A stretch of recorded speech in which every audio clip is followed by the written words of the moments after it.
Hi hello friends, ಆಹಾರ ಜ್ಞಾನ Kannada YouTube ಚಾನಲ್ಗೆ ನಿಮ್ಮೆಲ್ಲರಿಗೂ ಮತ್ತೊಮ್ಮೆ ಸ್ವಾಗತ. ಇವತ್ತಿನ ವಿಡಿಯೋದಲ್ಲಿ ನಾನು ಬಾಯ್ಲ್ಡ್ ರೈಸನ್ನು ತುಂಬ ಈಸಿಯಾಗಿ ಹೇಗೆ ಬೇಯಿಸ್ಬೋದು ಅಂತ. ನಾನು ಕೂಡ ಮೊದಲು ತುಂಬ ಕಷ್ಟಪಟ್ಟು ಅದನ್ನು ಬೇಯಿಸೋಕ್ಕೆ ತುಂಬ ಟೈಮ್ ತಗೊಳ್ತಿದ್ದೆ. ಆದರೆ ತುಂಬ ಸಿಂಪಲ್ ಒಂದು ವಿಧಾನ ಇದೆ. ವಿಡಿಯೋ ಪೂರ್ತಿಯಾಗಿ ನೋಡಿ. ಹೊಸದಾಗಿ ಯಾರಾದರೂ ನೋಡ್ತಾ ಇದ್ದರೆ ಪ್ಲೀಸ್ ಚಾನಲ್ನ ಸಬ್ಸ್ಕ್ರೈಬ್ ಮಾಡ್ಕೊಂಡು ನೋಡಿ. ಇದೇ ಥರ ಸಪೋರ್ಟ್ ಮಾಡಿ ಅಂತ ಕೇಳ್ಕೊಳ್ತೀನಿ. ನೋಡಿ, ಇಲ್ಲಿ ತುಂಬ ಸಾಫ್ಟಾಗಿ ಬೇಯುತ್ತೆ. ಗ್ಯಾಸು ಕೂಡ ತುಂಬಾ ಸೇವ್ ಮಾಡ್ಬೋದು. ಇದು ಕುಚ್ಚಿಗೆ ಅಕ್ಕಿ ಅಂತ ಹೇಳ್ತಾರೆ, ಬಾಯ್ಲ್ಡ್ ರೈಸು. ನಿಮಗೆಲ್ಲ ಇದು ಗೊತ್ತಿರ್ಬೋದು. ಇದನ್ನು ನಾವು ಗಂಜಿ ಮಾಡಿ ಊಟ ಮಾಡ್ತೀವಿ. ಇದು ತುಂಬಾ ತಂಪು ಅಂತ ಹೇಳ್ತಾರೆ. ಉಡುಪಿ ಮಂಗಳೂರು ಸೈಡ್ನಲ್ಲೆಲ್ಲ ಇದನ್ನು ರೆಗ್ಯುಲರಾಗಿ ಡೈಲಿ ಯೂಸ್ ಮಾಡ್ತಾರೆ. ಇವಾಗ ಮೊದಲಿಗೆ ನಾನಿಲ್ಲಿ ಕುಚ್ಚಿಗೆ ಅಕ್ಕಿನ ತೊಗೊಂಡಿದ್ದೀನಿ. ಈ ಥರ ಇರುತ್ತೆ, ನೀವು ನೋಡ್ತಾ ಇರ್ಬೋದು. ಇದನ್ನು ಚೆನ್ನಾಗಿ ಒಂದು 2-3 ಸಲ ವಾಶ್ ಮಾಡಬೇಕು. ಇವಾಗ ಬೇಸಿಗೆಗಾಲ ಸ್ಟಾರ್ಟ್ ಆಗಿರೋದ್ರಿಂದ ಈ ಬಾಯ್ಲ್ಡ್ ರೈಸನ್ನು ಹೆಚ್ಚಾಗಿ ಯೂಸ್ ಮಾಡೋದ್ರಿಂದ ನಮಗೆ ತುಂಬ ದೇಹ ತಂಪಾಗಿರುತ್ತೆ. ಇದಕ್ಕೆ ಸೈಡ್ಸ್ ಎಲ್ಲ ಇದ್ದರೆ ಸಾಕಾಗುತ್ತೆ. ಇದಕ್ಕೆ ಸಾಂಬಾರು ಬೇಕಂತ ಏನಿಲ್ಲ. ಒಂದು ಪಲ್ಯ ಅಥವಾ ಚಟ್ನಿ, ಗೊಜ್ಜು ಏನಾದರೂ ಮಾಡ್ಕೊಳ್ಬೋದು. ಇವಾಗ ನೋಡಿ, ವಾಶ್ ಮಾಡಿ ಇದಕ್ಕೆ ಒಂದು 2-3 ಲೋಟ ಆಗೋಷ್ಟು ನೀರು ಹಾಕ್ತಾಯಿದ್ದೀನಿ.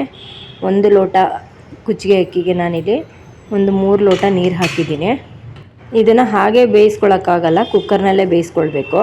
ಮೊದಲಿಗೆ ಇವಾಗ ನಾನು ಮೀಡಿಯಮ್ ಫ್ಲೇಮ್ನಲ್ಲೇ ಇಟ್ಕೊಂಡಿದ್ದೀನಿ, ಗ್ಯಾಸ್ ಮೇಲೆ ಇಟ್ಟಿದ್ದೀನಿ. 1 ವಿಷಲ್ ಹೊಡೆಸಿದ್ರೆ ಸಾಕಾಗುತ್ತೆ ಇವಾಗ ಮೊದಲಿಗೆ. ನೆಕ್ಸ್ಟ್ ಮತ್ತೆ ನಾನು ಹೇಳ್ತೀನಿ ಏನು ಅಂತ. 1 ವಿಷಲ್ ಆದ ತಕ್ಷಣ ಗ್ಯಾಸನ್ನು ಆಫ್ ಮಾಡ್ಕೊಳ್ತಾ ಇದ್ದೀನಿ. ಇದು ಕಂಪ್ಲೀಟಾಗಿ ತಣ್ಣಗಾಗೋಕ್ಕೆ ಬಿಡಬೇಕು. ನೋಡಿ, ಇವಾಗ ಇದು ಗಾಳಿ ಎಲ್ಲ ಹೋಗಿದೆ. ಇವಾಗ ಮತ್ತೆ ನಾವು ಗ್ಯಾಸನ್ನು ಆನ್ ಮಾಡಬೇಕಾಗುತ್ತೆ. 1 ವಿಷಲ್ ಹೊಡೆಯೋಕ್ಕೆ ಒಂದು 5-10 ನಿಮಿಷನೂ ಬೇಡ, ಅಷ್ಟರೊಳಗೆ 1 ವಿಷಲ್ ಆಗಿರುತ್ತೆ. ಇವಾಗ ಮತ್ತೊಂದು ಸಲ ನಾನು ಇದನ್ನು ಗ್ಯಾಸ್ ಮೇಲಿಟ್ಟು ಇನ್ನೊಂದು ವಿಷಲ್ ಹೊಡೆಸ್ಕೊಳ್ತಾ ಇದ್ದೀನಿ. 1 ಅಥವಾ 2 ವಿಷಲ್ ಹೊಡೆಸ್ಕೊಂಡ್ರೆ ಸಾಕಾಗುತ್ತೆ. ಇವಾಗ ಟೋಟಲಾಗಿ ನಾನು 2 ಸಲ ಗ್ಯಾಸನ್ನು ಆನ್ ಮಾಡಬೇಕಾಗುತ್ತೆ. ಮೊದಲಿಗೆ 1 ವಿಷಲ್ ಹೊಡೆಸ್ಬಿಟ್ಟು ಗ್ಯಾಸನ್ನು ಆಫ್ ಮಾಡಿ ಕಂಪ್ಲೀಟ್ ಕೂಲ್ ಆದಮೇಲೆ ಮತ್ತೆ ನಾವು ಗ್ಯಾಸನ್ನು ಹಚ್ಚಿ 1 ಅಥವಾ 2 ವಿಷಲ್ ಹೊಡೆಸಿದ್ರೆ ಸಾಕಾಗುತ್ತೆ. ಟೋಟಲಾಗಿ 3 ವಿಷಲ್ ಸಾಕಾಗುತ್ತೆ. ನೋಡಿ, ತುಂಬ ಸಾಫ್ಟಾಗಿ ಬೆಂದಿರುತ್ತೆ. ನಾವು ಮೊದಲೆಲ್ಲ ಬೇರೆ ಥರನೇ ಟ್ರೈ ಮಾಡ್ತಿದ್ದೆ. ಎಷ್ಟು ಮಾಡಿದ್ರೂ ಕುಚ್ಚಿಗೆ ಅನ್ನ ತುಂಬ ಬೇಗ ಬೇಯ್ತಿರಲಿಲ್ಲ. ಒಂದು ಅರ್ಧ ಗಂಟೆ ವಿಷಲ್ ಹೊಡಿಸ್ತಾ ಇದ್ದೆ ನಾನು. ಹಾಗೆ ಅದನ್ನು ಮೊದಲೇ ನೆನೆಸಿಟ್ಟು ಕೂಡ ಮಾಡ್ತಿದ್ದೆ, ಆದರೂ ಕೂಡ ಸಾಫ್ಟಾಗಿ ಬೇಯ್ತಿರಲಿಲ್ಲ. ಈ ಥರ ಮಾಡೋಕ್ಕೆ ಸ್ಟಾರ್ಟ್ ಮಾಡಿದಾಗಿಂದ ತುಂಬ ಸಾಫ್ಟಾಗಿ ಬೇಗ ಬೇಯುತ್ತೆ. ನೀವು ಕೂಡ ಒಂದು ಸಲ ಟ್ರೈ ಮಾಡಿ ನೋಡಿ. ಇದರಿಂದ ಗ್ಯಾಸು ಕೂಡ ತುಂಬ ಸೇವ್ ಆಗುತ್ತೆ ಅಂತ ನನಗೆ ಅನ್ನಿಸ್ತು. ಹಾಗಾಗಿ ಈ ವಿಷಯನ ನಿಮ್ಮ ಜೊತೆ ಶೇರ್ ಮಾಡ್ಕೊಳ್ತಾ ಇದ್ದೀನಿ. ನಾನೇನು ಇದಕ್ಕೆ ಉಪ್ಪು ಹಾಕ್ಕೊಂಡು ಬೇಯಿಸ್ಕೊಳ್ಳಲ್ಲ. ನಾನು ಆಮೇಲೆ ಉಪ್ಪನ್ನ ಸೇರಿಸ್ಕೊಳ್ತೀನಿ, ಅಥವಾ ಬೇಕಾದರೆ ನಾವು ಹಾಕ್ಕೊಳ್ತೀವಿ. ಇದಕ್ಕೆ ಮೊಸರಿದ್ರೆ ಸಾಕಾಗುತ್ತೆ, ಊಟ ಮಾಡೋಕ್ಕೆ ತುಂಬ ಚೆನ್ನಾಗಾಗುತ್ತೆ. ಏನಪ್ಪ ಇದು 2 ಸಲ ವಿಷಲ್ ಓಡಿಸ್ಬೇಕು ಅಂತ ನಮಗೆ ಅನ್ನಿಸ್ಬೋದು, ಆದರೆ ತುಂಬ ಬೇಗ ಆಗುತ್ತೆ. ನಾವು ಸ್ವಲ್ಪ ಬೇಗನೆ ಇಟ್ಬಿಟ್ರೆ ಅದು ಗಾಳಿಯೆಲ್ಲ ಹೋದ್ರ ಮೇಲೆ ಮತ್ತೆ ಇನ್ನೊಂದು ಸಲ ಇಡ್ಬೋದು.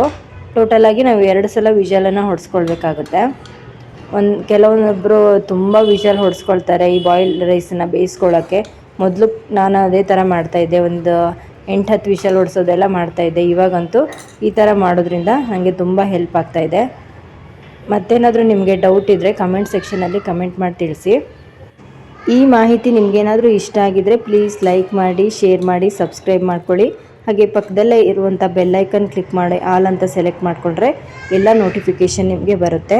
ಇದೇ ಥರ ಮತ್ತೊಂದು ಇನ್ಫಾರ್ಮೇಷನ್ನೊಂದಿಗೆ ಮತ್ತೆ ಹೆಲ್ದಿ ರೆಸಿಪಿಗಳೊಂದಿಗೆ ಮತ್ತೆ ಸಿಗ್ತೀನಿ. Thank you so much. Bye bye.